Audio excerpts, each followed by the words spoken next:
Good morning class. तो आइए हम लोग शुरुआत करते हैं। आज सीडीपी के तहत एक बेहतरीन चैप्टर है जिसे आप सीडीपी में भी पढ़ते हैं और मैथ में भी पढ़ते हैं। तो हम लोग इसको मैथ पेडागोगी के अंतर्गत पढ़ेंगे। सीडीपी में भी ये पढ़ते हैं आप लोग।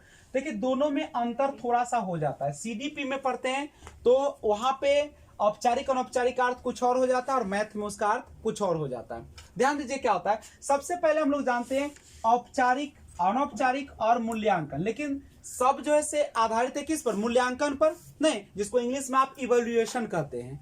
तो आइए सबसे पहले हम लोग जानने का प्रयास करते हैं किसके बारे में? मूल्यांकन। यहां पे देखिए अगर इसका संधि विच्छेद कीजिएगा तो आपको आएगा मूल्य प्लस अंकन, यही ना आएगा। यानी आपको देखने से ही लग रहा है इसको मूल्य माने वैल्यू और आंकना माने क्या है? आंकना का मतलब वह किस हद तक प्राप्त किया है। यानी मूल्यांकन है क्या, यहां से आप सबसे पहले समझे मूल्यांकन क्या होता है। देखिए आप जिस चीज को पढ़ा रहे हैं, आप जिस चीज को करा रहे हैं और उस किस उद्देश्य से करा रहे हैं और उस उद्देश्य की प्राप्ति कहां तक हुई, उसका पता कौन लगाएगा? मूल्यांकन। समझ गए? तो मूल्यांकन अगर कहा जाए कि मूल्यांकन क्या, तो आप बोलिएगा कि मूल्यांकन एक प्रक्रिया है, एक प्रोसेस होती है जिसके द्वारा हम यह जानने का प्रयास करते हैं कि कक्षा अध्यापन द्वारा उद्देश्यों की प्राप्ति किस सीमा तक हुई। समझ रहे हैं? मान लीजिए कि आपका बैच अभी चल रहा है किस चीज का? सीटेट का चल रहा है। तो हम अगर आपको पढ़ाने के बाद अगर हम आपके बारे में जानना चाहते हैं कि आप किस हद तक या किस सीमा तक उद्देश्य की प्राप्ति किए हैं, तो उसी को हम लोग क्या कहते हैं? मूल्यांकन। यानी सिंपल सी बात है, आप जिस उद्देश्य के लिए आए हैं उस उद्देश्य की प्राप्ति किस सीमा तक हुई, उसका निर्धारण कौन करेगा? मूल्यांकन। इसीलिए मूल्यांकन हमें समय समय पर सतत रूप से, निरंतर रूप से करना चाहिए। नहीं, अच्छा, मूल्यांकन जो होता है किसी भी बच्चे का एक बार होता है कि हमेशा होते रहता है? होते रहता है। मूल्यांकन हमेशा होते रहता है नहीं। तो मूल्यांकन का मूल्यांकन समझे कि नहीं? चूंकि मूल्यांकन जब तक समझ में नहीं आएगा तब तक आपको औपचारिक और अनौपचारिक समझ में नहीं आएगा। समझे? मूल्यांकन क्या समझ में आ गया? जैसे एक बार फिर समझिएगा। मान लीजिए कि आप अध्यापन करा रहे हैं, चाहे अध्ययन कर रहे हैं, और जब अध्ययन कर रहे हैं तो उसकी पूर्ति किस हद तक हुई, ठीक है, उसका जो पता लगाते हैं उसी को हम लोग क्या कहते हैं? मूल्यांकन। जैसे हम लोगों का जन्म जो इस धरती पर हुआ है, क्यों हुआ है? मानव कल्याण के लिए और विश्व के विकास के लिए, मानवता के बढ़ोतरी के लिए। अगर आपके जन्म के बाद अगर आपने उसका एक छोटा सा जानने का प्रयास किया कि आपका जो जन्म हुआ है वह जन्म कितना रूप से साकार हुआ कि नहीं हुआ, वो कौन कराएगा? मूल्यांकन कराएगा। समझ में आया? बिना शादी के तो सब अधूरा है ना। मान लीजिए कि एक लड़की शादीशुदा यानी शादी होकर अपने ससुराल जाती है, तो अच्छा ससुराल में जब वो जाएगी तो कुछ उद्देश्य के लिए जाएगी ना? जाएगी? ऐसी शादी थोड़ी हो जाएगा, मूल उद्देश्य के लिए जाते हैं ना। और वहां पे वह किस हद तक अपने उद्देश्य को पूरा करती है उसका जांच कौन करेगा? मूल्यांकन करेगा। बात समझे कि ना समझे? मूल्यांकन समझ में आया आप लोगों को? मूल्यांकन किसे कहते हैं? आपके मूल्य को आंकना ही क्या है? मूल्यांकन। आप जिस काम के लिए आए हैं उस काम की प्राप्ति किस सीमा तक हुई, उसी को हम लोग क्या कहेंगे? मूल्यांकन। और चूंकि हम लोग मैथ पेडागोगी पढ़ रहे हैं, गणित शिक्षण शास्त्र पढ़ रहे हैं, तो आप गणित का शिक्षण जो कर रहे हैं वह किस उद्देश्य से कर रहे हैं? तो आप लोग किस उद्देश्य से गणित का शिक्षण कर रहे हैं? सीटेट के लिए, एक टीचर बनने के लिए। और उसमें आप कहां तक उद्देश्य की प्राप्ति की है उसकी जानकारी हमें किस चीज से मिलेगा? मूल्यांकन से मिलेगा। तो हमें हमेशा क्या करते रहना चाहिए? बच्चों का मूल्यांकन करते रहना चाहिए। ठीक है, तो हम बता सकते हैं कि मूल्यांकन क्या है। तो सिंपल सी बात है, मूल्यांकन एक प्रक्रिया है, एक प्रोसेस है। नहीं, मूल्यांकन क्या है? एक प्रोसेस है जिसके माध्यम से हम लोग क्या करते हैं? जिसके द्वारा हम क्या करते हैं? जानने का, जिसके द्वारा हम यह जानने का प्रयास करते हैं, जानने का प्रयास करते हैं कि कक्षा अध्यापन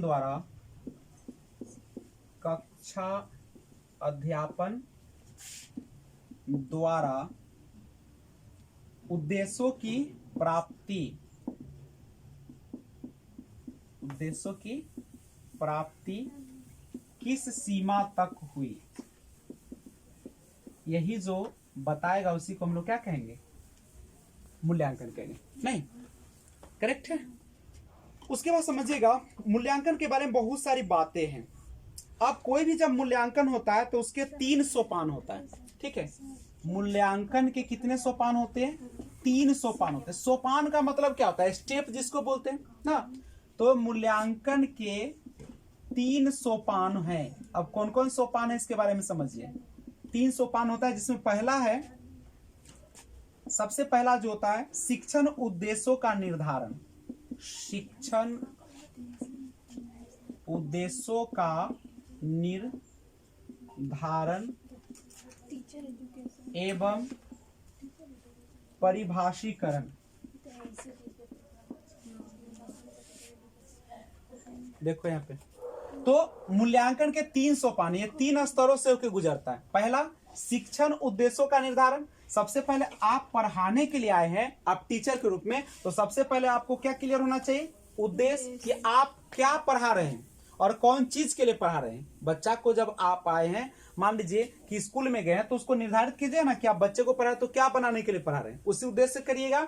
और उसका परिभाषीकरण, उसको आपको क्या होना चाहिए, आपके दिमाग में स्पष्ट होना चाहिए। ये ना कि गए गणित निकाले पढ़ा दिए, बात खत्म, चैप्टर खत्म। आपको उद्देश्य भी देखना है कि आप किस उद्देश्य से पढ़ा, आप बच्चे का क्या चाहते हैं। नहीं, बच्चे का कुछ ना कुछ विकास चाहिएगा ना, आप किस तरीके का विकास चाहते हैं, उस तरीके के आप निर्धारण कीजिए। दूसरी बात, आपको क्या करना है, शिक्षण, यानी शिक्षण माने पढ़ाना, शिक्षण अनुभव की योजना बनाना है। अभी तक जो आपका अनुभव है उसका क्या बना लीजिए, योजना बनाइए। मतलब आप पढ़ाने से पहले अपने पूरे अनुभव को झोंक दीजिए और पूरा एक तैयार कीजिए, और उसके बाद आप पढ़ाने के लिए कहाँ जाइए, अपने बच्चे के पास जाइए। उसके बाद व्यवहार परिवर्तन के आधार पर,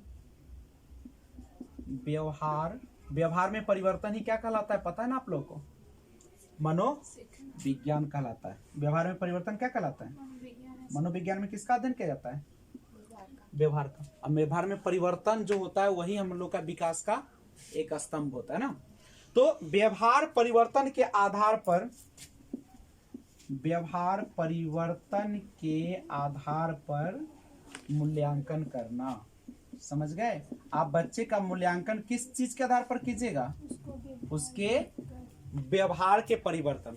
बच्चे का व्यवहार में परिवर्तन किस प्रकार से हो रहा है, उसी प्रकार से उसका मूल्यांकन सिंपली एक लाइन में समझा जाए तो आपको कहा जाता है कि जिस उद्देश्य के लिए आप आए हैं, उसकी उद्देश्य की प्राप्ति किस सीमा तक हुई है, उसका जो जांच किया जाता है उसी को हम लोग क्या कहते हैं, मूल्यांकन। उसमें कितने सोपान चलेगा? 3। आप जाएंगे पढ़ाने के लिए तो सबसे पहले आपका उद्देश्य क्लियर होना चाहिए, दूसरा आपका जो अनुभव है उसका योजना होना चाहिए, और तीसरा व्यवहार परिवर्तन के आधार पर मूल्यांकन करना है। ऐसी मूल्यांकन नहीं कर लेना है, ठीक है? करेक्ट है, पहले इसको नोट किया जाए। मूल्यांकन प्राविधियां देखें। अच्छा, आप सबसे पहले आपने तो यह देखा कि मूल्यांकन क्या है, तो जिस उद्देश्य की पूर्ति के लिए आप ना अध्ययन करा रहे हैं उसमें कहां तक पूर्ति हुई, इसका किससे पता चलेगा? मूल्यांकन से। अब मूल्यांकन की प्राविधि, अब कौन कौन तरीका है इसका करने का? मूल्यांकन, जब आप बच्चे का मूल्यांकन कर रहे हैं, उसका उद्देश्य की प्राप्ति का पता लगा रहे हैं, तो उसका कुछ विधि होगा ना। तो विधि कौन कौन है? तो सबसे पहले आप मूल्यांकन के लिए लिखित परीक्षाएं लेते हैं। क्या लेते हैं? लिखित परीक्षाएं लेते हैं। आप लिखित रूप में कुछ क्वेश्चन देते हैं, समस्या देते हैं, और बच्चा किस हद तक हल करता है उसका पता चल जाए, ये ना मूल्यांकन होगा। दूसरा क्या तरीका है? दूसरा तरीका मौखिक परीक्षाएं। आप बच्चे से क्या करते हैं?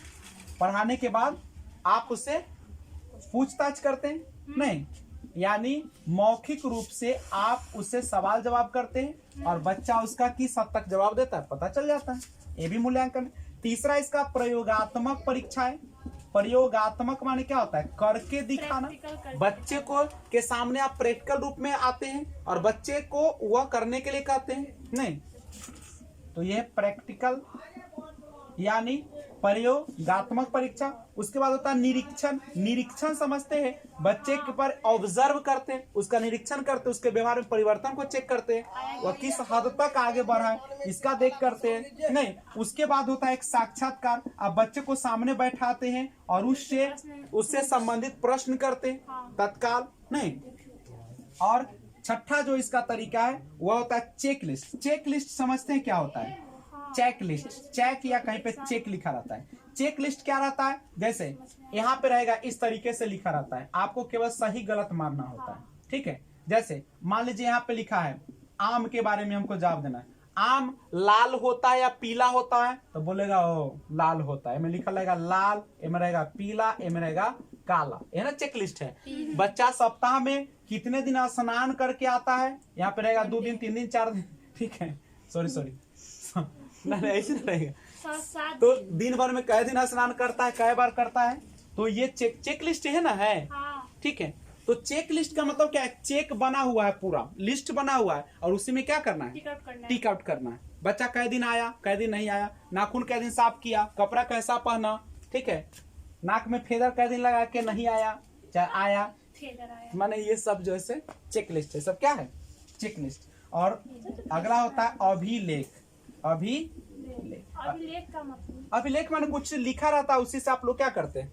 जवाब दे देते हैं। ठीक है, तो ये है मूल्यांकन की प्रविधियां। ये सब क्या है? मूल्यांकन की प्रविधियां। पहले इसको क्या कर लीजिए, नोट कीजिए। चलिए आइए देखते हैं हम लोग गणित शिक्षण में मूल्यांकन के उद्देश्य देखते हैं। गणित शिक्षण में मूल्यांकन का उद्देश्य। अच्छा, जब आप मूल्यांकन करते हैं तो कहीं ना कहीं उसका क्या होता है? उद्देश्य होता है। बिना उद्देश्य का कुछ दुनिया में होता है क्या?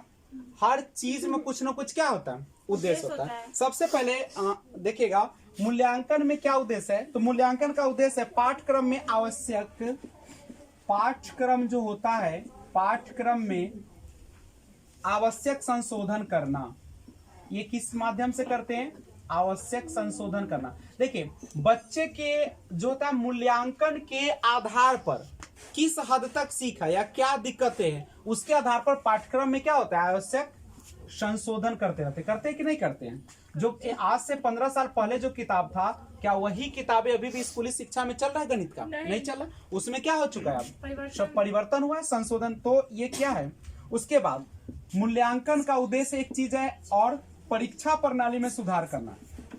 परीक्षा प्रणाली में सुधार करना। जैसे पहले जो परीक्षा होती थी, ज्यादा जो होता था वह कैसा प्रश्न आता था? सब्जेक्टिव क्वेश्चन हुआ करता था। लेकिन आज जो होता है जनरली कैसा क्वेश्चन होता है? ऑब्जेक्टिव। क्यों? ऑब्जेक्टिव में जो होता है पूरी तरीके से पारदर्शिता होती है, यानी आप उसमें क्या कर सकते हैं? किसी भी प्रकार का अन्याय नहीं कर सकते, किसी भी आप पक्षपात नहीं कर सकते। ऑब्जेक्टिव क्वेश्चन में सही है तो सही है, गलत है तो गलत है। अगर कोई भी उसको जांच करेगा तो विश्वसनीयता उसमें होगी कि नहीं होगी? आप भी दीजिएगा तो 5 नंबर आएगा, वो भी देगा तो 5 नंबर आएगा। मान लीजिए एक बार सही है तो। लेकिन क्या सब्जेक्टिव में 10 को चेक करेगा टीचर तो 10 नंबर देगा? सबकी अपनी सोच होगी। तो परीक्षा प्रणाली में भी सुधार करता है ये। दूसरे बात, इसमें क्या होता है कि आप जो होते हैं निर्देश एवं परामर्श हेतु, निर्देश एवं परामर्श, परामर्श समझते हैं ना? परामर्श का मतलब होता है किसी को जो राय देते हैं आप लोग, नहीं। और निर्देश भी वही होता है, इंस्ट्रक्शन।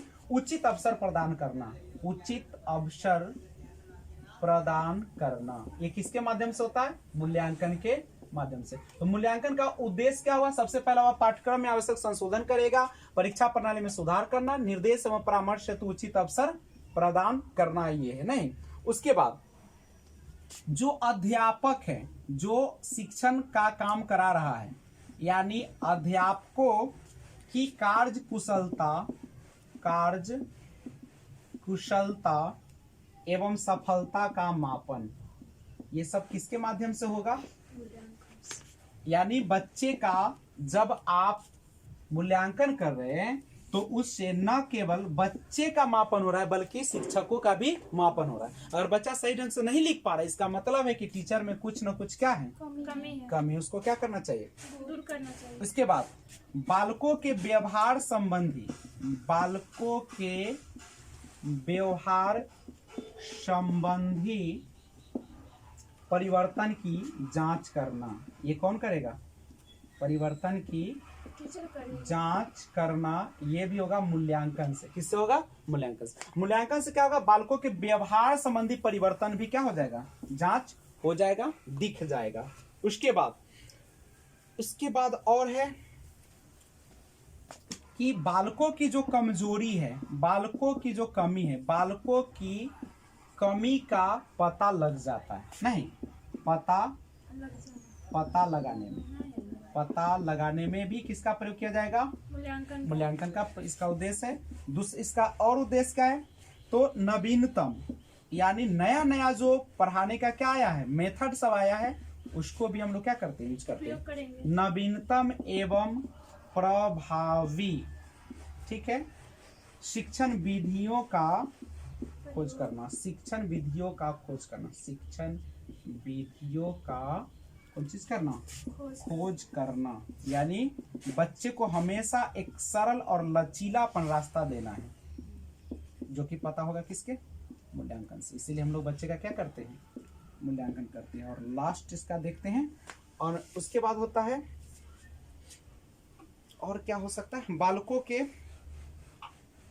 उचित ढंग से प्रोत्साहित करना, बालकों को उचित ढंग से कौन चीज करना? प्रोत्साहित करना। ये सारा जो है उद्देश्य है किस चीज का? मूल्यांकन।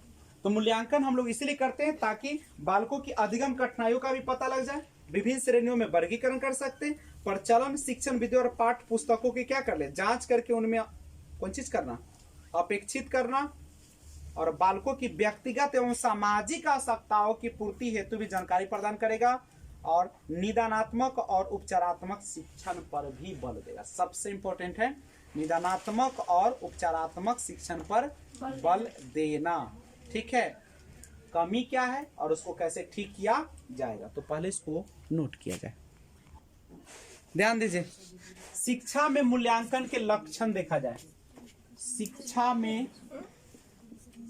मूल्यांकन के लक्षण, लक्षण का मतलब क्या होता है? लक्षण यानी कैरेक्टरिस्टिक्स, विशेषताएं। नहीं, देखिए लक्षण क्या है इसका। सबसे पहला जो मूल्यांकन होती है वह कैसी होती है? सतत प्रक्रिया है। बच्चे का मूल्यांकन हमेशा होते रहना चाहिए। समझ रहे, पढ़ाई चल रहा है बच्चे लोग। हाँ सर। सतत प्रक्रिया है। कैसी प्रक्रिया है? सतत प्रक्रिया है। मूल्यांकन कैसा होना चाहिए? सतत होना चाहिए। दूसरी बात, मूल्यांकन जो है व्यापक प्रक्रिया है। व्यापक मतलब क्या होता है? बड़े पैमाने पर। बड़े पैमाने का अर्थ क्या होता है? सभी चीज को शामिल करना, ये ना कि खाली किताबें वाला क्वेश्चन रटा देना।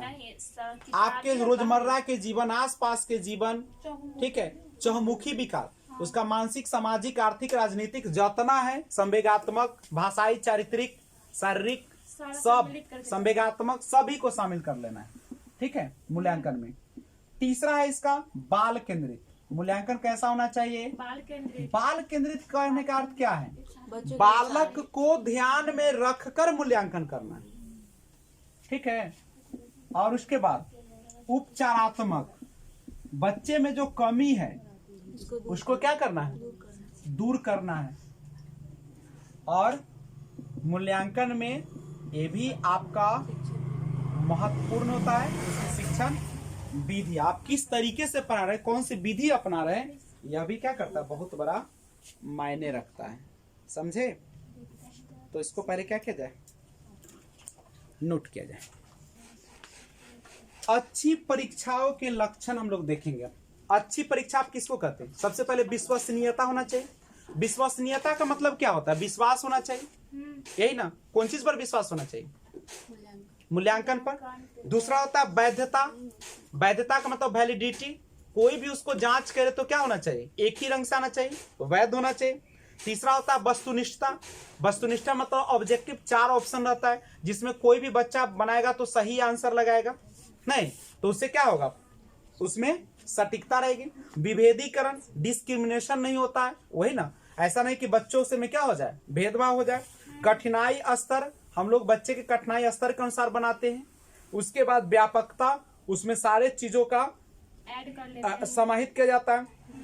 सहजता मतलब क्या होता है, बच्चे के उपयोग के अनुसार, जिस चीज के लिए आप पढ़ा रहे हैं मूल्यांकन उसी के अनुसार होना चाहिए। तो अच्छे परीक्षाओं के लक्षण या अच्छी मूल्यांकन के लक्षण क्या है। आप कैसे कहिए कि यह मूल्यांकन अच्छा है, उसके लिए कौन कौन चीज चाहिए। तो सबसे पहले आपको क्या होना चाहिए, विश्वसनीयता होनी चाहिए, रियलिबिलिटी ना, रिलायबिलिटी होनी चाहिए उस पर। दूसरा वैधता होना चाहिए, कोई भी जांच करे वैध होना चाहिए, अंतर नहीं पड़ना चाहिए। तीसरा वस्तुनिष्ठता होनी चाहिए। आजकल सारे जो एग्जाम होते हैं लगभग कैसे होते हैं, ऑब्जेक्टिव टाइप पर होते हैं, वस्तुनिष्ठ होते हैं।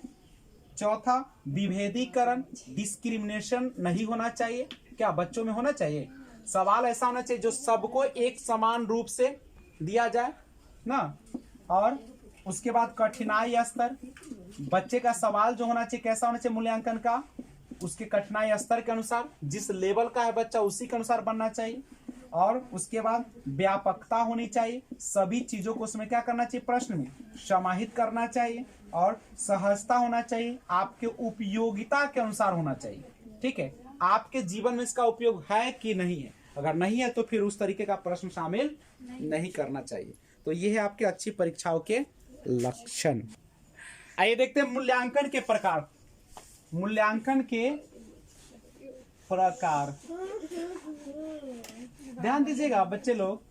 देखिए मूल्यांकन वैसे अनेकों प्रकार का होता है, लेकिन जनरली हम लोग जो पढ़ेंगे दो प्रकार पढ़ेंगे, एक औपचारिक मूल्यांकन और दूसरा अनौपचारिक मूल्यांकन। तो सबसे पहले शुरुआत करते हैं कौन सा मूल्यांकन, अनौपचारिक मूल्यांकन। अब अनौपचारिक मूल्यांकन का बहुत सारे नाम हैं, इसी को हम लोग कहते हैं निर्माणात्मक मूल्यांकन। निर्माणात्मक मूल्यांकन, इसी को हम लोग कहते हैं रचनात्मक मूल्यांकन। रचनात्मक मूल्यांकन, और इसी को इंग्लिश में बोलते हैं फॉर्मेटिव एवेल्युएशन। फॉर्मेटिव इवेल्युएशन, इसको असेसमेंट भी कहिएगा तो कोई दिक्कत नहीं है। ठीक है, इवेल्युएशन कहिए या क्या कहिए, असेसमेंट कहिए, असेसमेंट। इसी को हम लोग शॉर्ट में क्या बोलते हैं, एफए। पूरे साल में एफए कै गो होता है, एफए कै बार लिया जाता है जनरली, एफए 2 4 बार generally. FA1 FA2 FA3 FA4 नहीं, टोटल को मिला के लास्ट में हम लोग समेटिव असेसमेंट लेते हैं। तो पहला ये आपका अनौपचारिक, और दूसरा जो होता है उसको बोलते हैं हम लोग औपचारिक। औपचारिक या इसी को बोलते हैं, देखो जितना तुम ना औपचारिक मूल्यांकन करोगे साल में जितना बार, सबको ऐड लास्ट में करोगे ना, उसी को हम लोग क्या कहते हैं, औपचारिक, या उसी को बोलते हैं योगात्मक। सबको जोड़ दिए तो देखो सबको जोड़ देते हैं, या इसी को बोलते हैं संकलनात्मक मूल्यांकन। मूल्यांकन को आकलन भी अभी बोल दीजिएगा तो कोई यहाँ कुछ लूट नहीं लेगा ना, इसको आकलन भी यहाँ पे कह सकते हैं। तो इसको हम लोग समेटिव भी बोलते हैं, समेटिव इवैल्यूएशन या असेसमेंट। ठीक है, इसको शॉर्ट में क्या बोलते हैं, इसको हम लोग एस से बोलते हैं। करेक्ट है, ये अंत होता है। एक बात समझिए, जितना भी अनौपचारिक मूल्यांकन कीजिएगा साल में, जितना बार भी आप जांच करेगा बच्चे का, सबका एक रिपोर्ट होगा आपके पास, और सबको ऐड कर दीजिएगा तो ही क्या हो जाएगा, औपचारिक हो जाएगा। ठीक है, दूसरी बात, अनौपचारिक मूल्यांकन में सुधार की गुंजाइश होती है कि नहीं होती है? जैसे अभी हम आपको पढ़ा रहे हैं तो आप अभी पूछताछ कर रहे हैं, चाहे क्वेश्चन दे रहे हैं, तो क्या इसके बाद जो आप में कमी है, जो आप में निदान, क्या निदान हम खोज सकते कि नहीं खोज सकते? लेकिन मान लीजिए कि 1 साल पूरा गया, आप 11 से 12 में चले गए, तो क्या अब 12 में चले गए तो यहाँ जो कमी रह गई, क्या इसको अब इसमें पूरा किया जा सकता है? यानी आप अनौपचारिक मूल्यांकन में सुधार कर सकते हैं, कमी का पता लगा के दूर कर सकते हैं, लेकिन औपचारिक मूल्यांकन में कमी को दूर नहीं किया जा सकता, क्योंकि रिजल्ट तो आ गया। जैसे पंचवर्षीय योजना थी तो पहले क्या था, सरकार 5 साल पर एक बार मूल्यांकन करती थी। तो क्या उसका जो पैसा बर्बाद हुआ, समय बर्बाद हुआ, मान लीजिए फेल कर गया तो क्या उसका पता लगता था? लेकिन नीति आयोग में क्या कर दिया, 100 दिन पर रिपोर्ट देना है। 100 दिन पर वो रिपोर्ट मांगती है, अगर कमी रह गया तो क्या तनके ना पैसा जाएगा, हल्का सा ना पैसा जाएगा, ठीक है। उसके बाद फिर उसी के अनुसार से पैसा देगा, नहीं पूरा हुआ तो उसको फिर से करवाएगा। इसका मतलब क्या है, हम लोग को योजना जो बनानी चाहिए वह समय समय पर क्या करनी चाहिए, उसको हमेशा लगाते रहना चाहिए पता। और आप लोग सबसे बड़ा गड़बड़ी करते हैं, जीवन जैसे हम लोग जीते हैं, तो जो हमारी आवश्यकता होती है उसको हम धीरे धीरे क्या करना चाहिए, इंप्रूव करना चाहिए, एक रिपोर्ट बनाना चाहिए। आप हर जो है 100 दिन के अंदर में एक रिपोर्ट बने कि आपके घर में क्या चाहिए, क्या नहीं चाहिए, क्या है, क्या कमी है, फलना ये सामान खराब है तो कैसा मंगा ले, समझे। लेकिन हम लोग रिपोर्ट मंगाते नहीं करते, इसलिए हम लोग का विकास क्या हो जाता है, रुक जाता है। घर में हमेशा कोई ना कोई सामान आना चाहिए, ठीक है, कैसनो सामान है लेकिन आते रहना चाहिए। कितना दिन पर, 100 दिन के अंदर। कल पता है, एक तो आपको इकट्ठा हो जाता है सामान, पैसे ऐसे भी बर्बाद होगा ना, हो जाएगा। अब पैसा घर में रखिएगा तो रहेगा, पैसा खर्च होते रहेगा इधर उधर और सामान आते रहेगा। इसलिए 100 दिन का योजना बनाइए। और अनौपचारिक मूल्यांकन यही कहता है कि आप ना समय समय पर एकदम निश्चित, मान लीजिए सप्ताह में, चाहे 1 महीना पर, चाहे 2 महीना पर, हमेशा क्या कीजिए, जो कुछ भी आपने किया, जो कुछ भी बच्चे को दिया, सबका क्या कीजिए, एक छोटा सा टेस्ट ले लीजिए, ठीक है। चाहे वह मौखिक रूप से लीजिए, चाहे लिखित रूप से लीजिए, चाहे वह साक्षात्कार के रूप में लीजिए, उसका एक तैयार कीजिए, जो कमी है उसको दूर करने का प्रयास कीजिए। और लास्ट में सबको एक बार साल में क्या कर लीजिए, सबको जोड़ के देखिए कि क्या कमी रह गई, क्या क्या हुआ, और लास्ट रिपोर्ट तैयार कर लीजिए। समझ गए। आप लोग भी घर में क्या कीजिएगा, एक साल में देखिए क्या क्या खरीदे, क्या क्या किए, कितना विकास हुआ, क्या हुआ, कौन आया था, कौन चीज लूट के ले गया, कैगो सारी दे दिए, कैगो सारी ले आए, मतलब सब रिपोर्ट तैयार करना है। तो उसको बोलते हैं समेटिव, SA बोलते हैं। अनौपचारिक मूल्यांकन के बारे में जाना जाए। सबसे पहले अनौपचारिक मूल्यांकन एक ऐसी प्रक्रिया है जो सतत रूप से चलती है, जीवन पर्यंत चलती है, और यह बीच बीच में चलती रहती है ना, कभी भी चल सकती है। जरूरी नहीं है कि यह पढ़ाने के दौरान ही चले, कभी भी चल सकती है। क्या इसका समय निश्चित होता है? बिल्कुल नहीं होता। लेकिन आप जो इसका रिपोर्ट बनाना जरूरी है। जब आप आज बच्चे को जो आपने मूल्यांकन किया अनौपचारिक रूप से, उसका एक क्या होना चाहिए, रिपोर्ट आपके पास होनी चाहिए। करेक्ट है। तो सबसे पहले अनौपचारिक मूल्यांकन में इसमें क्या होती है कि बच्चों की लगातार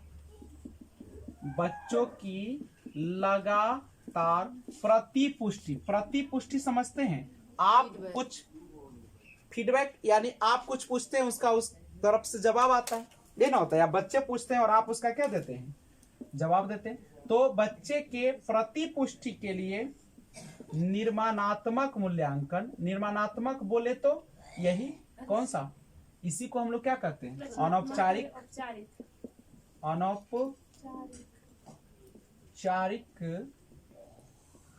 मूल्यांकन सहायक है। कौन चीज के लिए? बच्चों के लगातार प्रतिपुष्टि, फीडबैक के लिए। फीडबैक मतलब आप जो देते हैं उसका कुछ आना चाहिए ना, रिटर्निंग।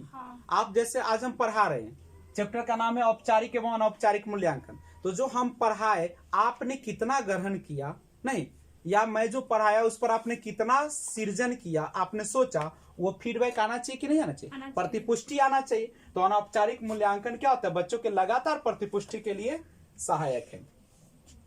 देखिए इसमें क्या होता है ना कि अध्यापक जो होते हैं, अध्यापक पढ़ाते समय, ठीक है, पढ़ाते समय यह जांच करते हैं, यह जांच करते हैं कि बच्चे ने अनुभूतियां, अभिव्यक्तियां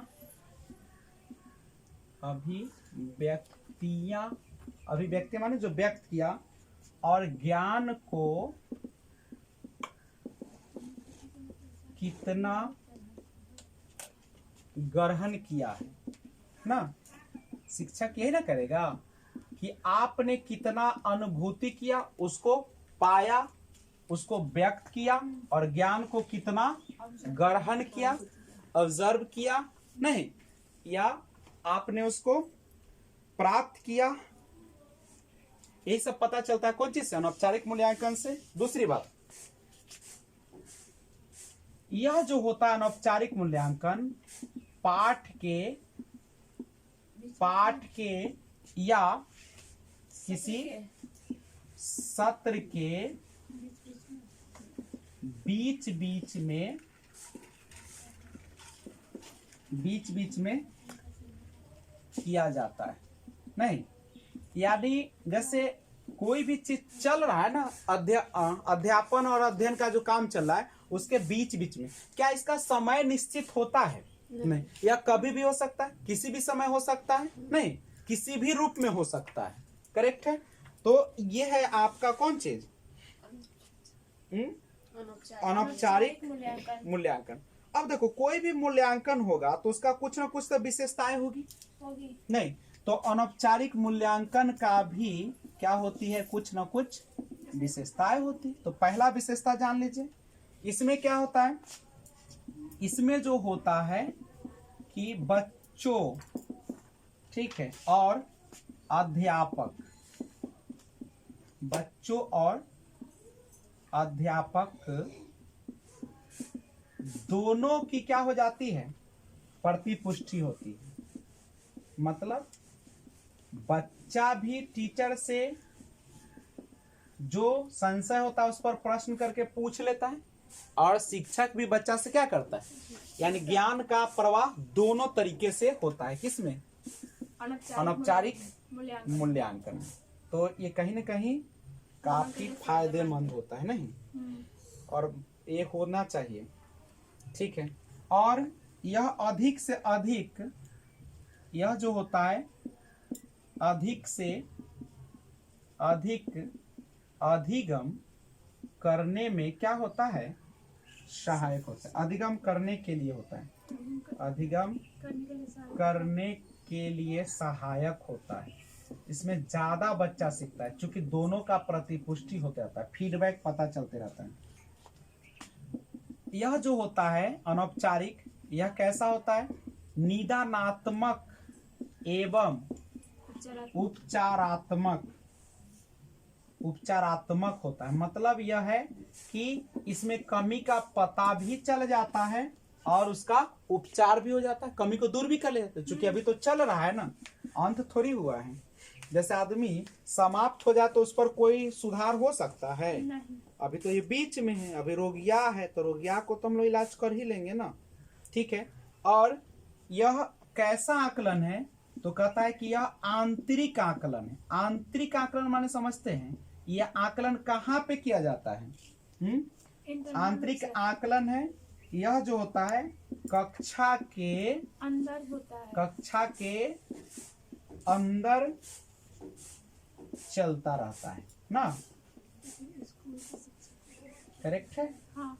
उसके बाद इसको हम लोग अधिगम के लिए आकलन भी कहते हैं। अधिगम के लिए आकलन का मतलब क्या होता है? जो काम चल रहा है उसी के बीच में कोई और काम चलने लगे उसी दौरान, नहीं?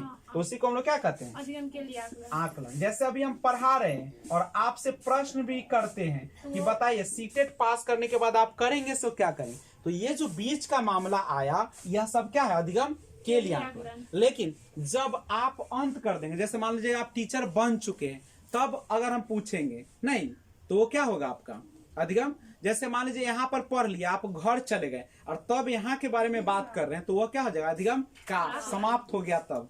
और जब आप खुद का आकलन खुद कर रहे हैं कि हम आज गए वहां पे तो क्या पढ़े, क्या सीखे, क्या नहीं किए, क्या कमी रह गई, कैसा स्टाइल था, क्या पढ़ना चाहिए था, नहीं, तो वो अधिगम के रूप में आकलन हो जाएगा। और एक बात और, जब आप ही आकलन करते हैं और आप ही जैसे किसी भी आकलन में एक ही व्यक्ति अगर शामिल हो जाए, जैसे आप ही खाना बनाते हैं और आप ही उसको चख रहे हैं, तो वो क्या हो जाएगा? वह जो है, वह जो होगा खुद ना कर रहे हैं आप, तो के रूप में हो जाएगा। समझे? जैसे आप ही अपने बेटा बेटी को पीटते हैं और आप ही आंसू बहाते हैं, तो के रूप में हो जाएगा। कौन रूप में होगा? के रूप में। के लिए कब होगा? जब कोई काम चल रहा है और उसी दौरान कोई और काम आ जाए तब के लिए तो के लिए, और समाप्त हो जाए तब काकलन। हाँ। अच्छा, कोई बच्चा मान लीजिए यात्रा पर गया और यात्रा पर लौटने के बाद शिक्षक उसके बारे में उससे पूछ रहा है वहां के बारे में, तो क्या हो जाएगा? काकलन। और आप बस में बैठे हुए और उसी समय आपको यात्रा के बारे में बातें की जा रही है, के लिए। समझे? अब मान लीजिए हम खाना बनाए और आप चख के देख रहे हैं तब के लिए। तो के लिए, तब के लिए। हम बना रहे हैं और आप चख रहे हैं के लिए। के लिए, आप ही बना रहे हैं, आप ही चख रहे हैं। के रूप में। समझ में आ रहा आ रहा है? है। तो ये जो है आपका कौन अनौपचारिक मूल्यांकन, वो कैसा होगा? अधिगम के लिए। के लिए आकलन होगा। एक बात, इस आकलन के अंक नहीं दिए जाते हैं, समझे? हाँ। क्या अनौपचारिक मूल्यांकन का अंक दिया जाता है? नहीं, इसमें निदानात्मक और उपचारात्मक होता है। समझे? हाँ। इसमें अंक नहीं दिया जाएगा। इसमें कभी तो पता लगाएंगे। औपचारिक मूल्यांकन देखते हैं। देखिए, अनौपचारिक मूल्यांकन जो होता है से बीच बीच में होते रहता है, और औपचारिक जो मूल्यांकन होता है वह किसी भी सत्र के अंत में, जब वो पूरा समाप्त हो जाता है ना सत्र, तब हम लोग करते हैं। ठीक है? और दूसरी बात है कि यह जो होता है, जब कोई पाठ चल रहा होता है, सत्र चल रहा होता है, उसके अंत में लिया जाता है। कौन सा मूल्यांकन? औपचारिक मूल्यांकन में सुधार की गुंजाइश नहीं रहती है। देखिए, और दूसरी बात है कि साल में केवल 2 बार, सितंबर और मार्च में ही औपचारिक मूल्यांकन होता है। एक बार सितंबर में, एक बार मार्च में होता है। ठीक है? और इससे हमें उपलब्धि परीक्षण भी कहते हैं, और पूरे वर्ष भर बच्चों की उपलब्धि का यह सहारा देता है। तो पूछेगा औपचारिक मूल्यांकन कितने बार होता है? तो 2 बार ही होता है। एक बार सितंबर में और दूसरा होता है मार्च में होता है। 2 ही होता है। लेकिन अनौपचारिक मूल्यांकन कितने बार होता है? 4 बार जनरली होता है। लेकिन ऐसे हम लोग कितना बार भी कर सकते हैं, और सबको ऐड भी करते हैं तो वही क्या हो जाता है? औपचारिक में आ जाता है। तो औपचारिक मूल्यांकन को हम लोग योगात्मक मूल्यांकन भी कहते हैं। ठीक है? यानी कह सकते हैं कि औपचारिक मूल्यांकन यह जो होता है वह सत्र के अंत में होता है। ठीक है? और ये कैसा है? तो अध्यापक द्वारा पढ़ाने के बाद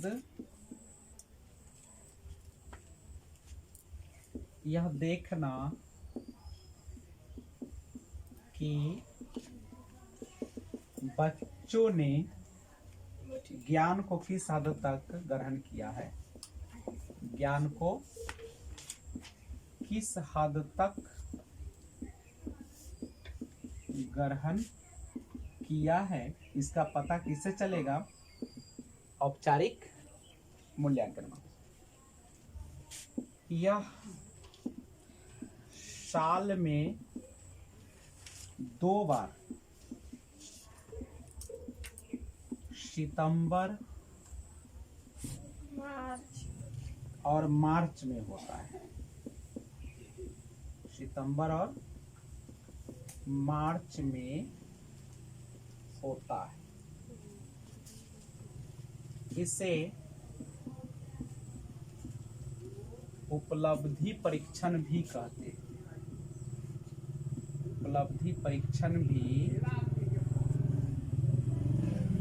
कहते हैं। क्यों? क्योंकि यह पूरे वर्ष भर बच्चों की उपलब्धि का सहारा देता है। यह उपचारात्मक निदानात्मक दोनों है क्या? नहीं है। इसमें नहीं है।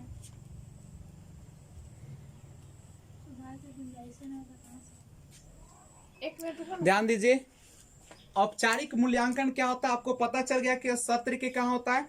अंत में होता है, और यह 2 बार होता है। एक बार सितंबर में और दूसरी बार मार्च में, और इसे उपलब्धि परीक्षण भी कहते हैं।